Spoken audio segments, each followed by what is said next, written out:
Hey everyone, PokeScion here, and what's left after talking about Gen 4 and 5? There's 6 of them left. So, what have we got on the cutting board today? Well, alright, time to piss off a lot of people. Pokemon Generation 2, seemingly everyone's favorite. You know, it's funny for me to be looking back at this, since Generation 2 was supposed to be the end of Pokemon as a whole, because Game Freak wasn't expecting the level of success they were getting. But that's no excuse for a bad game design! Wait? I'm not supposed to complain about that yet. Pokemon Gold, Silver, and Crystal are set in the Johto region, but look slightly over to the right, and that's pretty much why everyone thinks these games are good. Game Freak reduced, reused, and recycled. Actually thinking about it, that's all this game really is. In terms of gameplay, Gen 2 isn't all that much different from Gen 1, but there are other things that are different. There's color now! Not seeing color never made me feel so bad. Everything's been given a cleaner coat of paint with a huge artistic improvement. The special stat from Gen 1 is now split into 2 stats, those being special attack and special defense, making some Pokemon better or some worse. Notably, most Psychic types that were stupidly overpowered in the first games. Very small nitpick here, but there's finally a visible experience bar. Now, whether that's better or worse is entirely up to you, especially when it gets right up to the end of the bar, but doesn't reach the next level. Pokemon now have genders! Although visual differences didn't exist until Gen 4, they still had purposes in this game. For example, breeding. You could put 2 Pokemon of different genders at a daycare, then they could and you could potentially find an egg there. Bye. This mechanic would come to eventually lead the competitive battling scene in future Pokemon games. Albeit, it wasn't that complicated in these games as compared to future generations where natures and abilities exist, but this is where it was introduced. The other was to tell how good a Pokemon's attack stat would be. If the stat was above average, they'd be male. If the stat was below average, they'd be female. No wonder this was going to be the last game. Then I guess we got this new doohickey in the Pokegear. A neat little device that you'll forget about unless otherwise prompted. The Pokegear is your phone, map, and radio all in one package. And what? The game only reminds you to open it a couple of times. Suffice to say, you don't need to pay that much attention to it during your adventure. Well, this game does have a plot for whatever it's worth. Shall we dive into it? The Johto Saga is set 3 years after the events of Red, Green, and Blue. Gold, Silver, and Crystal have you playing as 10-year-olds. Characters. Completing the Pokedex, collecting gym badges, and beating the Pokemon League. All the basic stuff in every mainline Pokemon game. Now, the substance of the game. As Red, the protagonist of the Kanto Saga, dismantled Team Rocket 3 years ago. Giovanni, the leader of said Team Rocket, up and leaves with no one knowing his whereabouts. Wind the clock forward a bit to the events of the Johto Saga, Team Rocket has been reassembled, with their main goal being to find Giovanni and using any means possible, including the invasion of a radio tower to broadcast a signal to find him. That which then falls to us, the protagonist, to stop them. And we eventually do, resulting in Team Rocket being disbanded again, this time for good, at least until Team Rainbow Rocket becomes a thing in another alternate timeline.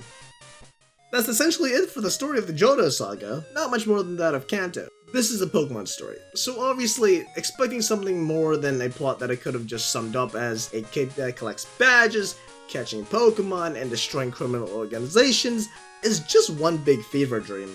Granted, deeper or more involved storytelling can be found in the Mystery Dungeon series, so I'm not gonna say much else for the main line. Though there are attempts made in future generations for deeper storytelling, which I do appreciate. What these games will have, do have, don't have, is good gameplay. Like in Kanto, Johto has you, a 10-year-old kid, to go on a journey to complete the Pokedex. Doesn't matter. You go through the region collecting gym badges from the various Pokemon gyms to then challenge the Indigo Plateau, earning your title as Pokemon Champion. Going through the region is structurally the same as in Gen 1, but that doesn't deter from the uniqueness of it here.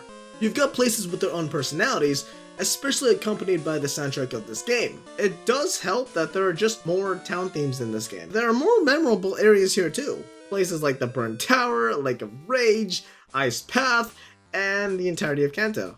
only thing that is not great is how you go through it. Hold on. We're not there yet.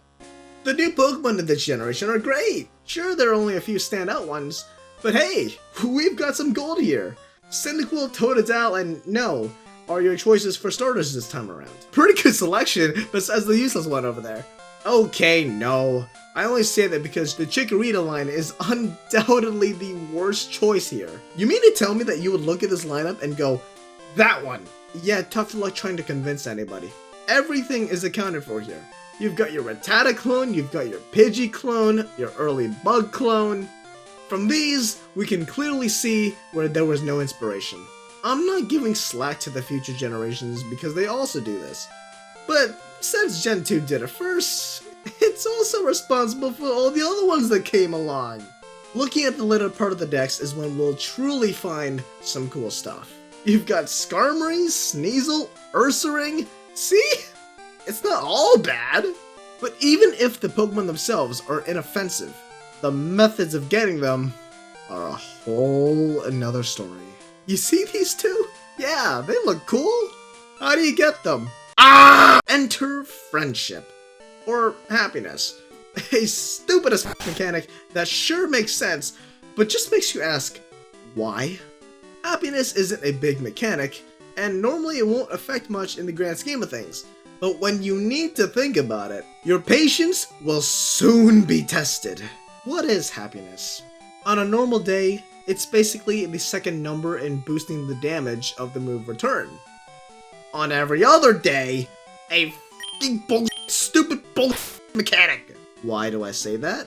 Because happiness is tied to some Pokemon's evolution.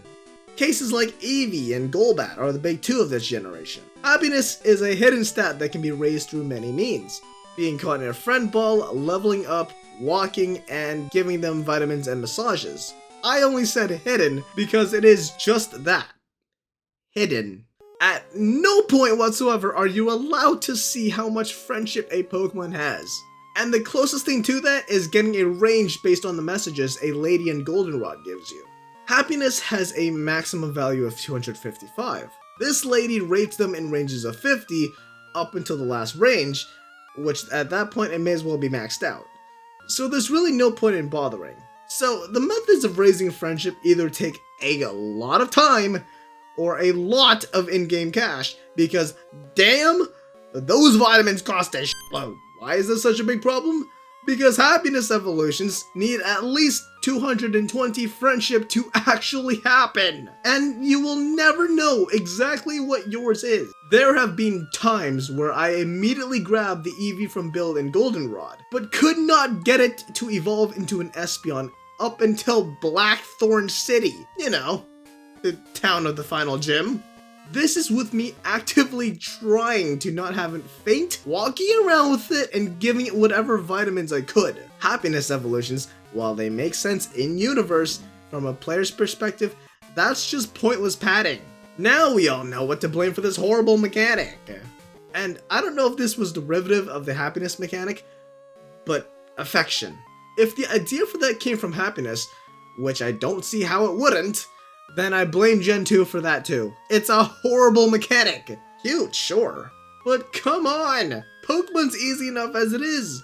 No need to baby the player. Alright, now to get into why I hate this game so much.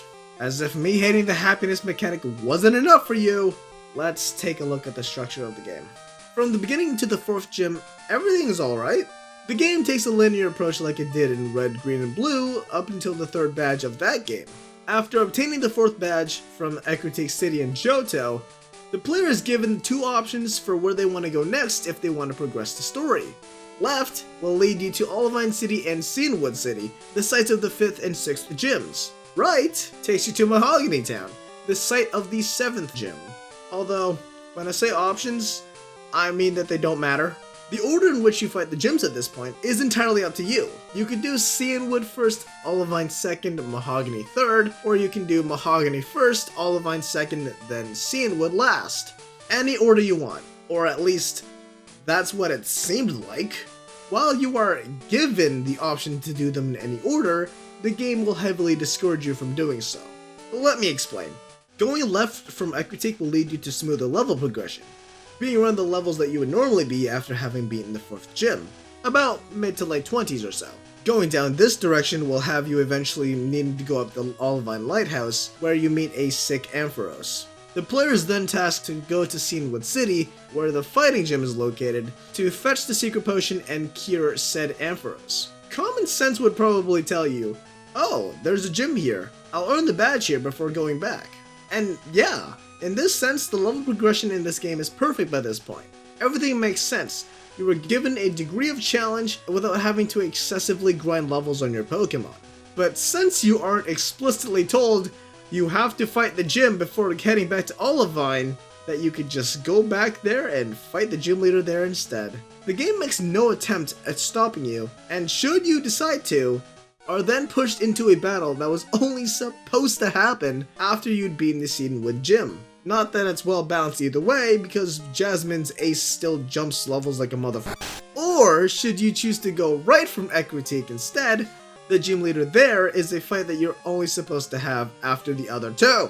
The gym in Mahogany has Pokemon upwards of level 31, or 34 if you're playing the remake. If you're going straight there after you've just beaten Morty, you're only going to be in your late 20s by that point. My point here is, why give the players options on where they want to go when you've clearly balanced the game in your own way? I'd rather just not have the options at all. If you go and decide to fight one of them out of order, you're just going to have a harder time because the levels are set in a way that there's only one correct order to battle them in. Now, as if all this wasn't enough, there's the Team Rocket HQ. This part of the game is the part that will make no sense whatsoever in terms of progression. Again, after beating Morty, you can go to Mahogany Town. Up north, there is an event trigger at the Lake of Rage. This opens up the Team Rocket HQ. You have to clear the place out in order to progress the story. But what levels are the Pokemon that you battle in there? Late teens. Late teens! It doesn't matter what route you decided to take to get there. All of your Pokemon are bound to be in the mid-20s of levels. And then they throw late teens at you here. I should mention that you do need to do this story event first before you can think of challenging the Mahogany Gym, but either way, it's a spike that doesn't make sense. Let me put this into perspective for you. Most of the people that I've seen play these games, more often than not, they go left after beating the Equitique Gym, suggesting that they fight Chuck, then Jasmine, and then head to Mahogany. This Team Rocket HQ is a complete and utter joke that you have no difficulty clearing. This part of the game is ridiculously confusing if you've played other Pokemon games before. You're given options, but no matter which way you want to go about it, it is hard to find smooth progression in a way that makes the most sense. This would be easier if I was only talking about the gyms, but this stupid f***ing HQ throws a wrench into it. After you've cleared all of the 5th, 6th, 7th gyms and the HQ, your next story mission takes you to the Goldenrod radio tower, of which the Pokemon that the Team Rocket grunts will have are mid-20s. God, this game is so infuriating. This is why I will never understand the people that say these games are good. Whenever someone brings up this generation, do you ever just think of Johto? Or just that they're the games that have 2 regions in it? Because if it's the latter, that just means that Johto doesn't keep its own identity. It's just a generation that has 2 regions. While it may have been cool back in the day to go back to Kanto and see how 3 years changed what you knew to be in Gen 1, that just makes Johto feel so small in comparison. Honestly, I think Johto as a regional landscape is one of the best ones in the series, but the way the games carry you through it is just horribly unorganized. And looking back, I really wish that the remakes, Heart Gold and Soul Silver, fixed all of that. But no! Aside from a few improvements in how the levels were assigned, the foundation of the issues are still there. All in all, everything about these games is great. Except for the games. So as to say, these games were hot f***ing hit.